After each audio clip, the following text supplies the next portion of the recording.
Hours before the deadline, President Obama signs a stopgap bill to fund the government for 5 more days while lawmakers finish a long-term budget deal.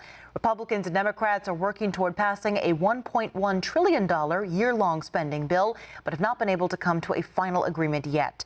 Democrats want to add a provision to lift a ban on federal research of gun violence. GOP leaders are attempting to insert provisions restricting President Obama's environmental and financial regulations.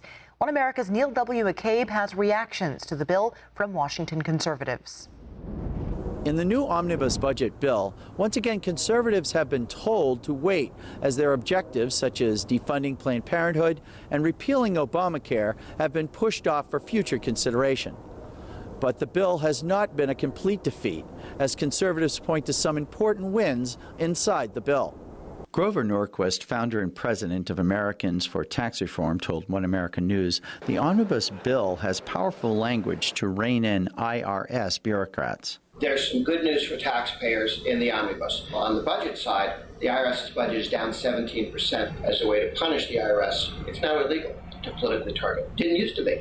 Now it is. Norquist, whose book End the IRS Before It Ends Us, said, another provision forbids IRS officials from conducting official business on personal emails and devices, which served as a dodge for congressional subpoenas. All the things the IRS did to cheat and lie to the American people and abuse taxpayers have now been made crimes and fireable offenses. Katie McAuliffe, who works on federal policy for Americans for Tax Reform, said conservatives also secured a temporary ban on Internet access taxes. One of the wins in the Omni is that it's been extended for a year to October, so you won't see any costs go up on your Internet access right now. Phil Kerpin, the leader of American Commitment, a public policy analysis group, said conservatives did not fare well pushing for pro-growth policies. The conservatives on Capitol Hill had a reasonably good outcome here. We didn't lose ground. We maintained the important provisions that have been in there in the past, which Democrats were gunning for.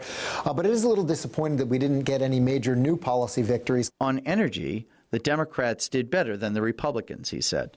In exchange for lifting the export ban on crude oil, there was a 5-year extension of the wind and solar subsidies, a huge windfall for the wind and solar industries. The omnibus bill is set to pass both chambers and head to President Barack Obama's desk. For conservatives, the next fight comes in January, when the Republican leadership promised votes on the items kept off the must-pass omnibus. Neil W. McCabe, One American News, Washington.